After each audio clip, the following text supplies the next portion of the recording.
मुझे माफ कर दो, मेरी वजह से बाबूजी ने आपको बातें सुनाई। मैं आइंदा ऐसी गलती कभी नहीं करूंगी। अरे तू कहाँ अपना सर खपा रही है? इसकी नाराजगी तो सिर्फ हमारे आगे चलती है, प्रिया के सामने तो इसकी बोलती बंद हो जाती है। वैसे आजकल वो है कहाँ? बहुत दिन से दिखाई नहीं दी। हाय। हाय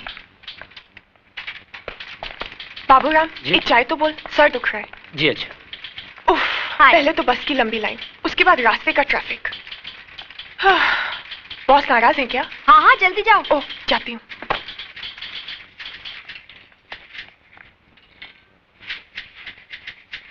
क्यों मैडम, थोड़ी तैयार हुई अंदर बोलने के लिए? कभी जल्दी भी आया करो। तुम्हारी वजह से तो देर होती है मुझे उठने में। मेरी वजह से? हाँ, क्योंकि तुम सपनों में जो तंग करते हो, और एक बार आंख खुल गई तो फिर नींद गायब, और जब तक दोबारा आंख लगती है सुबह हो चुकी होती है। समझे आप? समझ गया। अब अंदर चलिए, बॉस इंतजार कर रहे हैं। विमेन। मे आई कम इन सर? अंदर तो तुम आ ही चुकी हो, मगर ये ऑफिस आने का कोई वक्त है? सर वो क्या हुआ कि टैक्सी, मेरा मतलब बस में, ऑटो में। फिर कोई नया बहाना। Well, you may go now, मगर आइंदा से वक्त पर आना सीखो, समझी? Thank you sir. सर ये चार्ट के हिसाब से तो रिलैक्स बैठो। सर ये चार्ट के हिसाब से तो ये लैंड हमारा है, जिसपे डाबला ने कब्जा कर रखा है, और फिर आप। देखो विजय, मैं डाबला से उलझना नहीं चाहता। भगवान ने इतना कुछ तो दिया है, फिर जमीन के एक छोटे से टुकड़े के लिए? तो जमीन का टुकड़ा छोटा जरूर है, लेकिन वो अपना है। आज उसने वहां शराब खाना खोल रखा है, कल क्लब खोल देगा, जुआ खाना खोल देगा, कुछ भी करेगा वो। मगर डाबला जैसे गुंडे के साथ हम कर ही क्या सकते हैं? उसे कानूनी नोटिस भी भिजवाया था, क्या हुआ? यहाँ के पुलिस की हालत तो तुम जानते हो। सर डाबला को कब्जा देना यानी गुंडा राज के सामने सर झुकाना, और वो एक अपराध है। सर हमें तो उसे मुंह तोड़ जवाब देना चाहिए। देखो, जो मुझसे हो सकता था वो मैंने किया। अब अगर तुम अपने तरीके से कोई रास्ता निकाल सकते हो तो जरूर निकालो।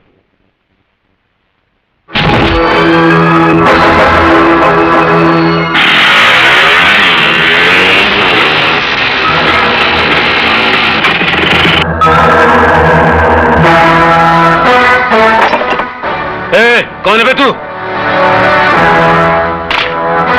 साले बोलते क्यों नहीं? गूंगा है क्या?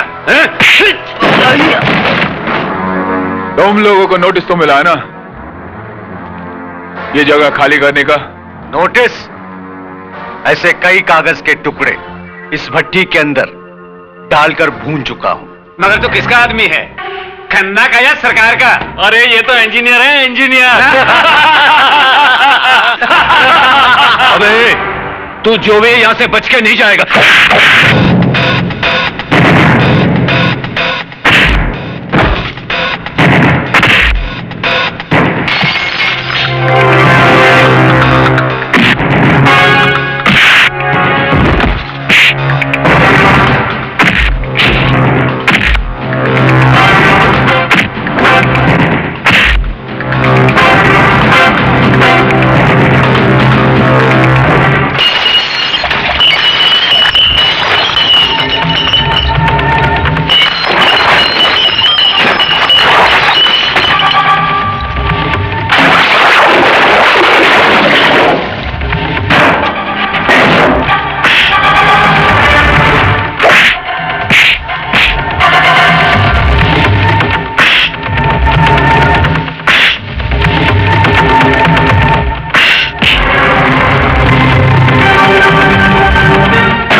कल तक मुझे ये जगह खाली चाहिए, समझे?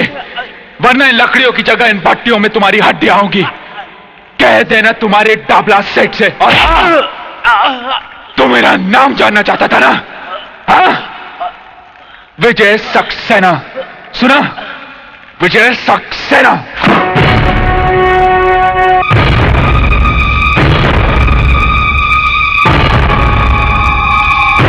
क्या नाम क्या था उसका? हाँ, विजय। बड़ा भाई वकील, बाप कॉलेज में प्रिंसिपल, और ये इंजीनियर। देखा, एक खानदान के अंदर कितने पढ़े लिखे लोग होते हैं। कहो तो अंकल, उसको फूल से हाफ कर डालें। नहीं, छुगानी भाई बोलते थे कि पढ़े लिखे लोगों के साथ बड़ी होशियारी से निपटना चाहिए, समझा? लेकिन साला एक बात मेरी समझ में ये नहीं आती है कि ये सत्य प्रकाश जिसने वो छोकरे की मौत के लिए झूठा बयान दिया था, यही जिसको काली ने फुल ऑफ कर डाला था, वो तो साला मेरे नाम का मतलब बराबर समझता है। तो फिर ये छोकरे के खोपड़ी में बात क्यों नहीं जाती है? अंकल, उसका पंगा तो पहले भी काली भाई के साथ हो चुका है। और साले हरामी की औलाद, पहले बताया क्यों नहीं कि उसने तेरे को मारा था? मैं सोचा था बाप की। बात नहीं, तू मेरे को बात मत बोल। साला दाढ़ी मुझ तो ऐसा बढ़ा के रखा है जैसे शेर चीते के साथ वड़ा पांव खाता हो। मेरे नाम का लुटिया डुबा दिया है हरामी ने। ठीक है नवाब, गाड़ी निकाल। वो इंजीनियर के छोकरे का हिसाब किताब तो करूं मैं जरा जाकर।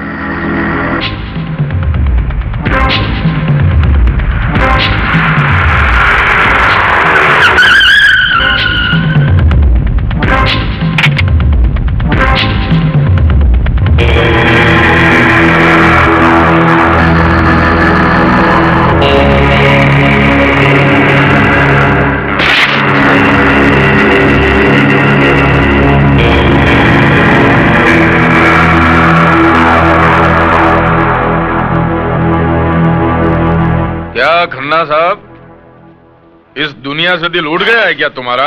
हैं? दिल उड़ गया है क्या? होता है।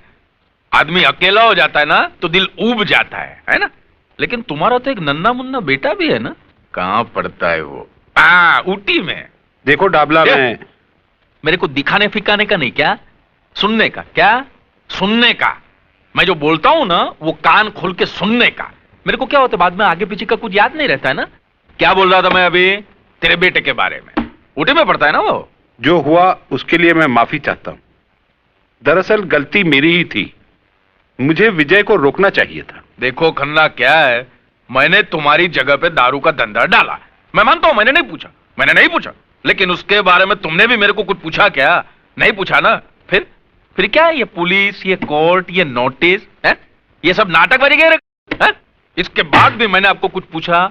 मैं कुछ नहीं बोला ना यार। तुम तुम्हारा काम करो, हम लोग हमारा काम करते हैं। अगर मैं चाहता ना तो ये जमीन पक्का करने के लिए सरकारी कागजात पे मैं तुम्हारा सिग्नेचर भी ले सकता था। तुम मानते हो ना? मैं ले सकता हूं ना? मानते हो ना तुम? फिर भी नहीं लिया ना मैंने नहीं लिया ना। हमारे छुगानी भाई बोलते थे कि पढ़े लिखे लोगों के साथ में है ना कभी लिखा पढ़ी का काम नहीं करना चाहिए।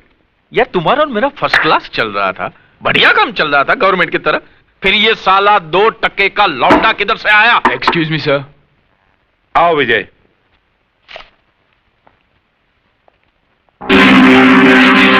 तो तेरा नाम विजय है, तो तूने मेरे दारू के अड्डे पे जाके तांडव नृत्य किया था? हाँ, क्योंकि तुम जिस जगह पर जहर का कारोबार कर रहे थे वो जगह खन्ना कंस्ट्रक्शंस की है। तो खन्ना का क्या लगता है? क्या रे खन्ना, इसको गोद लिया है लौंडे को क्या? मैं इस कंपनी में इंजीनियर हूं।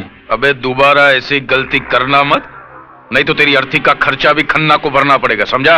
डाबला, लगता है तुझे अपने बारे में बहुत बड़ी गलतफहमी है। सबसे पहले उस आईने को बदल जिसमें तू अपनी शक्ल देखता है। साले प्रिंसिपल के खून में इतनी गर्मी? बेटे कभी मेरे लपेटे में आ गया ना तो ऐसे ही रुमाल की तरह निचोड़ दूंगा श्यामे। विजय, तुम्हें हमारे मामले में दखल देने की कोई जरूरत नहीं। तुम जाकर